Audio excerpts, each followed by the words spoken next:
News AP Padmashali సాధికారిత సంఘం ఆధ్వర్యంలో గుంటూరులో చేనేత సత్యాగ్రహం ఐక్య గర్జన ప్రారంభమైంది. నాగార్జున యూనివర్సిటీ ఎదురుగా ఈ దీక్షను ప్రారంభించారు నిర్వాహకులు. చేనేత సత్యాగ్రహం ఐక్య గర్జనకు వేర్వేరుగా వేదికలు ఏర్పాటు చేశారు. సత్యాగ్రహం వేదికపై మౌన నిరసన దీక్షలు చేపట్టారు చేనేత కార్మికులు. ఈ దీక్షల్లో జనసేన అధినేత పవన్ కళ్యాణ్ కాసేపట్లో పాల్గొనబోతున్నారు.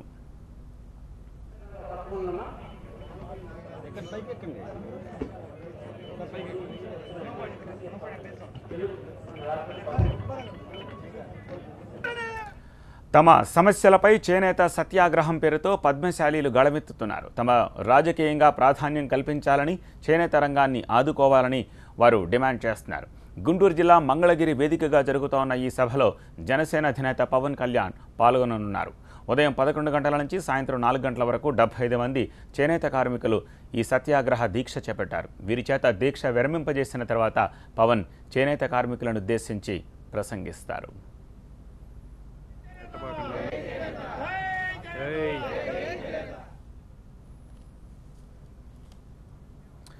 ఒకసారి గుంటూరు ఆ సభా ప్రాంగణం దగ్గరికి వెళ్దాం. మా ప్రతినిధి దీప్తి వివరాలు అందించేందుకు లైవ్లో సిద్ధంగా ఉన్నారు. దీప్తి, పవన్ చేరుకున్నారా? ఎన్ని గంటలకు వేదిక వద్దకు రాబోతున్నారు? ఆయన ఏం అడ్రస్ చేయబోతున్నారు? ఇంకా అక్కడ ఏం కార్యక్రమాలు జరుగుతున్నాయి? ప్రస్తుతం నేను మంగళగిరి ఆచార్య నాగార్జున యూనివర్సిటీ ఎదురుగా ఉన్న ఈ ఓపెన్ స్పేస్లో ఏర్పాటు చేసిన చేనేత కార్మికులకు సంబంధించిన సత్యాగ్రహ అలాగే ఐక్య గర్జన కార్యక్రమానికి సంబంధించిన వేదికల దగ్గర ఉన్నాను. ప్రథమంగా ఈ చేనేత కార్మిక సంఘాలు ఎవరైతే ఉన్నారో వాళ్ళందరూ పవన్ కళ్యాణ్ని కలిసి తమ యొక్క ప్రాబ్లమ్స్ని ఎక్స్ప్లెయిన్ చేసిన తర్వాత చేనేత వస్త్రాలకి పవన్ కళ్యాణ్ బ్రాండ్ అంబాసిడర్గా స్వచ్ఛందంగా నేను ఉంటాను అని ఒప్పుకున్న తర్వాత ఒక రకంగా వీళ్ళకి చాలా బలం వచ్చిందనే చెప్పాలి. ఇన్ఫాక్ట్ ఈ చేనేత సమస్యలు, చేనేత కార్మికుల ప్రాబ్లమ్స్ ఇప్పటివి కాదు, ఎన్నో సంవత్సరాల నుంచి ఎన్నో గవర్నమెంట్స్ ఈ ప్రాబ్లమ్స్ని చూశాయి. ఎందరో నేతలు చేనేత కార్మికులకి భరోసా అందించే ప్రయత్నం చేశారు. కానీ ఇప్పటి వరకు చేనేత కార్మికుల సమస్యలకు మాత్రం ఫుల్ స్టాప్ అన్నది రాలేదు. ఇన్ఫ్యాక్ట్ ఇయర్ బై ఇయర్ వీళ్ళ ప్రాబ్లమ్స్ ఎక్కువ అవుతూనే ఉన్నాయి. అయితే ఎప్పుడైతే పవన్ కళ్యాణ్ వచ్చి సంఘీభావాన్ని తెలియజేశారో, పవన్ కళ్యాణ్ వచ్చి బ్రాండ్ అంబాసిడర్గా చేనేత వస్త్రాలకి బ్రాండ్ అంబాసిడర్గా నేను ఉంటానని చెప్పడం జరిగిందో, వీళ్ళు సీరియస్గానే ఈ యొక్క గర్జన ప్రారంభించారనే చెప్పాలి. ఇందులో భాగంగా ఇక్కడ 2 స్టేజీలను ఏర్పాటు చేశారు. ఒక స్టేజ్ ఏమో చేనేత కార్మిక సంఘాలకి సంబంధించి, ఆల్ ఇండియా వైడ్ చేనేత కార్మిక సంఘాలకి సంబంధించి ఈ స్టేజ్ మీద ఉదయం నుంచి సత్యాగ్రహం చేస్తున్నారు. అలాగే మరో స్టేజ్ కూడా ఏర్పాటు చేయడం జరిగింది. దీనికి అడ్జసెంట్ గానే అక్కడ పవర్ స్టార్ పవన్ కళ్యాణ్ చేనేత కార్మికులకి సంఘీభావం తెలియజేస్తూ చేనేత కార్మికుల ఐక్య గర్జనలో ఆయన ప్రసంగించబోతున్నారు మరి కాసేపట్లో.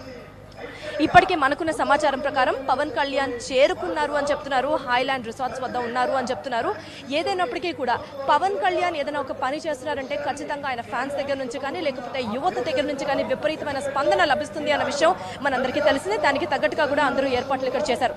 అయితే ప్రధానంగా ఈ గర్జనే కానీ లేకపోతే సత్యాగ్రహాన్ని ఉద్దేశించే కానీ చేనేత కార్మికులు అందరూ యునైటెడ్గా ఒకే ప్లాట్ఫామ్ మీదకి వచ్చి వాళ్లకున్న ప్రాబ్లమ్స్ ఇన్నాళ్ళు ఫేస్ చేస్తున్నవి కొన్ని లిస్ట్ అయితే చేయడం జరుగుతోంది. వాళ్ళ డిమాండ్స్ ఏ విధంగా ఉన్నాయో ప్రధానంగా ఇక్కడ ఉన్న కొంతమంది చేనేత కార్మిక సంఘాలకు సంబంధించిన నేతలు ఉన్నారు, వాళ్ళతో మాట్లాడి తెలుసుకుందాం. ప్రధానంగా మీ డిమాండ్స్ ఏంటండి? మీరు ఏం అడగదలుచుకుంటున్నారు? ప్రధానంగా ఏంటంటే మాకు ప్రభుత్వానికి కానీ ప్రజలకు కానీ మేము తెలియపరిచేది ఈ సత్యాగ్రహం ద్వారా తెలియపరిచేది ఏంటంటే మా డిమాండ్స్ని ప్రభుత్వం నెరవేర్చాలని. దాంట్లో ఏంటంటే ముఖ్యంగా ఒకటి, మాకు బీసీ కార్పొరేషన్ 1000 కోట్ల రూపాయల కార్పొరేషన్ ఫండ్తో బీసీ కార్పొరేషన్ ఇవ్వాలి. 2, దామాషా పద్ధతి ప్రకారం మాకు 22 ఎమ్మెల్యే సీట్లు, ఏ పార్టీలైనా కానివ్వండి 3 ఎంపీ సీట్లు ఇచ్చి మా కులాన్ని ప్రోత్సహించాలి. మూడోది, మాకు కోఆపరేటివ్ సెక్టర్లో ఆప్కో లాగానే నాన్ కోఆపరేటివ్ సెక్టర్లో కూడా ఉన్న మాస్టర్ వేవర్స్ తయారు చేసిన సరుకును కూడా ప్రభుత్వం ప్రొక్యూర్ చేసి దాన్ని ప్రభుత్వ డిపోల ద్వారా లేదంటే ప్రభుత్వంలో ఉన్నటువంటి కొన్ని సంస్థల ద్వారా వాళ్ళకి చేరేటట్టుగా చేసి తద్వారా దీనికి ఊపిరి పోయాల్సిందిగా, అనగా రోజుకి దిగజారిపోతున్న ఈ వ్యవస్థకి ఊపిరి పోయాల్సిందిగా మేము ప్రధానంగా డిమాండ్ చేస్తున్నామండి. మాకు ముఖ్యంగా ఏంటంటే కార్పొరేషన్ ఒకటి ఏర్పాటు చేసి దాని ద్వారా ఇండివిజువల్ లోన్స్ కానివ్వండి లేదంటే విదేశాల్లో చదువుకునే ఉద్యోగస్తులకు కానివ్వండి విదేశాల్లో చదువుకునే విద్యార్థులకి కాకపోతే నేను అడిగేది ఏంటంటే చేనేత సమస్యలు ఇప్పటివి కాదు, ఎప్పటి నుంచో ఉన్నాయి. చేనేత కార్మికుల సమస్యలు ప్రతిసారి ఎదుర్కొంటూనే ఉన్నారు. కొంతమంది చేనేత కార్మికులు బల్వన్ మరణాన్ని కూడా పాల్పడిన సంఘటనలు కూడా మనం చాలానే చూసాం. కాకపోతే ఇప్పుడు ఇలా ఇంత భారీగా చేయడం వెనకాల మీరు ఏం ఆశిస్తున్నారు? ఎన్నిసార్లు ప్రభుత్వానికి రిప్రజెంటేషన్ ఇచ్చినా సరే వాళ్ళు ఇదిగో చూస్తాం చేస్తాం అనే మాట వస్తుంది, కానీ ఎవరు సరైన రీతిలో స్పందించిన దాఖలాలు లేవు. అందువల్ల ఏంటంటే మేము ఇక ఇచ్చి రిప్రజెంటేషన్ ఇచ్చి ఇక కాంట్రపర్ట్ సిచ్యువేషన్లో వచ్చేటప్పటికి ఇటువంటి వేదిక ఒకటి ఏర్పాటు చేసుకుని సత్యాగ్రహం లాగా చేస్తా ప్రభుత్వానికి మా డిమాండ్స్ని తెలియపరచడానికి ప్రయత్నం చేస్తున్నాం.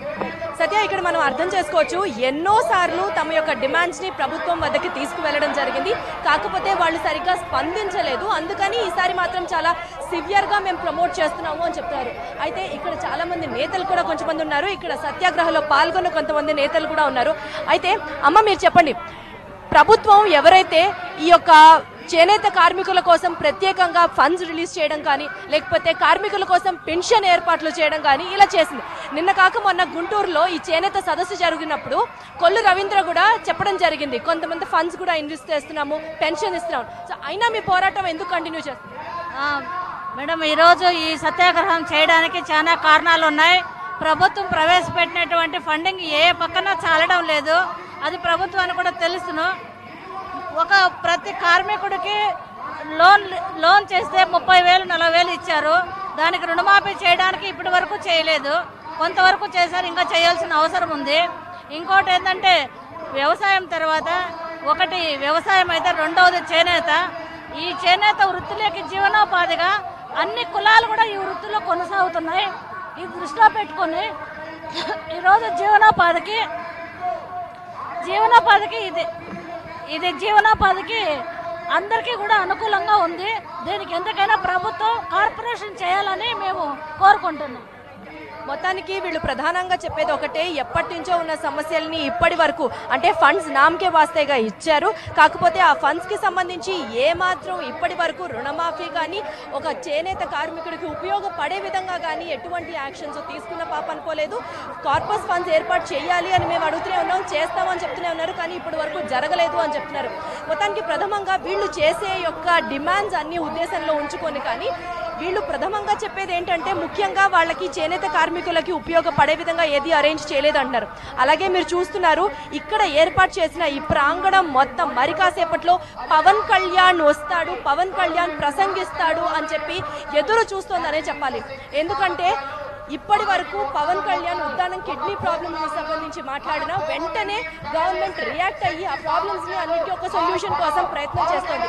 అలాంటి పవన్ కళ్యాణ్కి ఫాలోయింగ్ ఉంది కాబట్టి ఇక్కడ ఉన్న ఈ ప్రాంగణంలో ఉన్న వాళ్ళందరూ కూడా ఆటోమేటిక్గా పవన్ కళ్యాణ్ పేరుతో లాగా వాళ్ళు కూడా సాంఘీభావం తెలియజేస్తారు.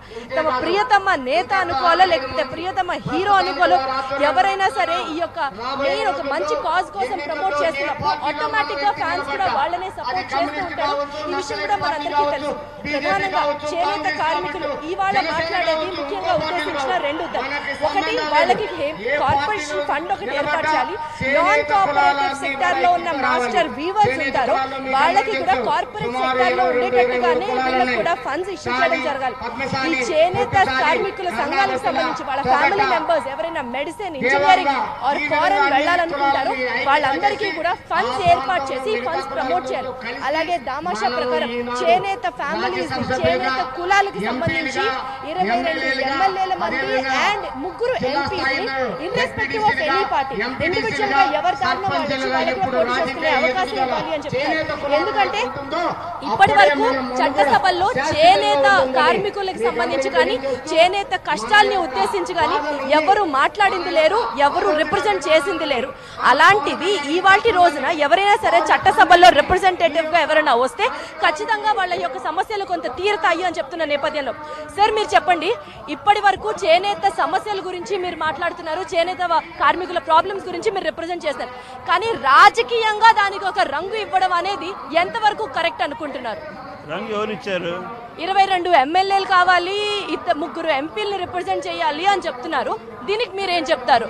తప్పనిసరి కదా, ఇప్పుడు రాజాధికారంలో భాగం లేకుండా న్యాయం జరగదు. నమ్మడం కదా సిద్ధాంతం అంతే. ఇది దాన్ని నేను నమ్మినా నమ్మకపోతే ప్రశ్న కాదు. ఇక్కడ రాజ్యాధికారంలో ఎవరికైతే భాగం ఉండదో వాళ్ళు నిర్లక్ష్యానికి గురవుతారు. మీకు ఒక చిన్న ఎగ్జాంపుల్ చెప్తాను. రాజ్యాంగం ఏర్పాటు చేసేటప్పుడు అంతకుముందు వచ్చేసి అందరికీ యూనివర్సల్ సఫరేజ్ లేదంటే వయోజన ఓటింగ్ అనేది లేదు. అప్పుడు ఇదో పనులు కట్టేవాళ్ళనో లేకపోతే ఇంత డబ్బు ఉన్నాడు ఇంత చదువుకున్నాడు అంటే అభిప్రాయం ఉండింది. గాంధీ గారు కూడా స్పష్టంగా ఏం చెప్పారంటే ఎప్పుడైతే వీళ్ళకి ఓటు హక్కు కూడా లేదో ఆ రోజు వీళ్ళని అసలు పట్టించుకునేవాడు ఉండడు. అందుకని మేము కూడా ఏం చెప్తున్నాం, మేమే కాదు బలహీన వర్గాల వాళ్ళు ఎవరైనా చెప్పేది ఏంటంటే మాకు రాజ్యాధికారంలో భాగం ఉండి మేము వచ్చేసి ఇంతమంది శాసనసభ్యులు ఎందుకంటే ముఖ్యమంత్రి కాదు రాజ్యాధికారం కావాలి అప్పుడే మీకు న్యాయం జరుగుతుంది అని నమ్ముతున్నారు. అంతవరకు కరెక్ట్. నేను అనేది ఏంటంటే ఇప్పుడున్న లేటెస్ట్ ఫ్యాబ్రిక్స్తో పాటు ఈ చేనేత రంగానికి కోసం ఎందుకు కోరుకోవట్లేదు అంటే న్యాయం చెయ్యాలి అన్నది ఒక వర్షను, ఫ్యాబ్రిక్ అప్గ్రేడేషన్ గురించి మీరు ఎందుకు ఆలోచించట్లేదు? మీకు ఆలోచించలేదు ఎవరు చెప్తున్నారు? మేము ఆలోచన చేస్తున్నాము. కేంద్ర ప్రభుత్వంలో మేము చెప్పినటువంటి ప్రపోజల్స్ ప్రకారము ఇవాళ కేంద్ర ప్రభుత్వం వాళ్ళు టెక్నాలజీ అప్లికేషన్ ఉంది, స్కిల్ డెవలప్మెంట్ ఉంది, ప్రోడక్ట్ డైవర్సిఫికేషన్ ఉంది, వీటన్నిటికీ కూడా ఆలోచనలు జరుగుతున్నాయి. నేను ఎప్పుడు కూడాను మేము మార్పు ఎవరు ఖర్చు పెట్టకుండానే మేము మార్పుకు ఈజీగా అడాప్ట్ అవుతారు. ఎందుకంటే తక్కువ ఖర్చుతో ఇవాళ ఒక డిజైన్ ఉంటే వారం తర్వాత వస్తే మీరు ఆ డిజైన్లన్నీ పోయి కొత్త డిజైన్లు వచ్చేది మా దాంట్లోనే. ఒక టెక్స్టైల్ మిల్లులో ఏమైనా పవర్ రూమ్లో ఏదైనా మార్పు చేయాలంటే కోట్లు ఖర్చు చేయాలి, సాఫ్ట్వేర్ అంతా మార్చాలి. అది చెయ్యమనే చెప్తున్నాం కదా. ఇప్పుడు మేము స్పష్టంగా ఉంది, మాకు టెక్స్టైల్ హ్యాండ్లూమ్ విధానం మీద మాకు స్పష్టత ఉంది. ఇప్పుడు మారుతున్నటువంటి పరిస్థితులకు అనుగుణంగా మేము కూడా మారాలనేది మా వాళ్ళందరికీ తెలుసు, మాకు కూడా తెలుసు. అయితే మేము చెప్పేది ఏంటంటే ఇప్పుడు మనం కొత్త మార్కెట్స్ ఎక్స్ప్లోర్ చేయాలి. కొత్త మార్కెట్ ఎక్స్ప్లోర్ అంటే అమెరికాకు లేకపోతే వేరే దేశాలు ట్రెడిషనల్ కంట్రీస్ కాకుండా నాన్ ట్రెడిషనల్ కంట్రీస్ కూడా హ్యాండ్లూమ్ క్లాత్ అమ్మచ్చు మనం. అది ఎవరు దాన్ని స్టడీ చేయాలి? Government has to do that. Government ఖర్చు పెట్టకుండా లేటెస్ట్ టెక్నాలజీకి అనుగుణంగా మీరు కూడా మౌల్డ్ అవ్వడానికి సిద్ధంగా ఉన్నారు. But all you want is the support from the government. Right. మొత్తానికి లేటెస్ట్ ఫ్యాబ్రిక్స్ అడాప్షన్లో కానీ లేటెస్ట్ టెక్నాలజీని యూజ్ చేసుకొని మౌల్డ్ అవ్వడంలో కానీ అంతెందుకు ఇక్కడ మన ఆంధ్రప్రదేశ్లో చేనేత రంగానికి సంబంధించి ఒక ఫ్యాబ్రిక్ కనుక రూపొందించడం జరిగితే దాన్ని ఇతర కంట్రీస్కి అడ్వర్టైజ్ చేయడం కానీ లేకపోతే మార్కెటింగ్ చేసి ఇతర కంట్రీస్కి ఎక్స్పోర్ట్ చేయడం కానీ ఇతర కంట్రీస్ దాకా వదిలేస్తే కనీసం మన దేశంలోని ఇతర రాష్ట్రాలకి సంబంధించి కూడా ప్రాపర్ బ్రాండింగ్ అనేది చాలా అవసరం. చేనేత కార్మికులు ఏం చెప్తే అది ఏ డిజైన్కి తగ్గట్టుగా ఏ సిచ్యువేషన్కి తగ్గట్టుగా అట్లా అడాప్ట్ చేసుకోవడానికి రెడీగా ఉన్నారు. కానీ గవర్నమెంట్ దగ్గర నుంచి మాత్రం మాకు సరైన స్పందన లభించట్లేదు.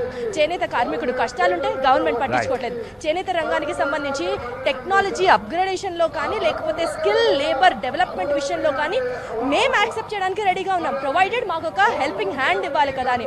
ఒక్క మాటలో చెప్పాలంటే చేనేత కార్మికులకి చేయూత కావాలి అని అడిగి అడిగి అడిగి ఓ చేనేత కార్మికుడు ఇవాల్టి వరకు విసిగెత్తిపోయాడు. ఇవాళ రోజున పవన్ కళ్యాణ్ దేవుళ్లా కనిపించాడు. సో చేనేత కార్మికులకి చేయూతని ఇస్తా అంటున్నాడు. ఇస్తా అన్న వెంటనే చాలు అటు గవర్నమెంట్ కూడా చేనేత కార్మికుల సంఘాలకి ఫండ్స్ అలొకేట్ చేయడం స్టార్ట్ అయింది. నిన్న మనం చూసాము కొల్లు రవీంద్ర కూడా మాట్లాడుతూ కొన్ని 100 కోట్లు ఏర్పాటు చేయడం ఇస్తామని చెప్తున్నారు.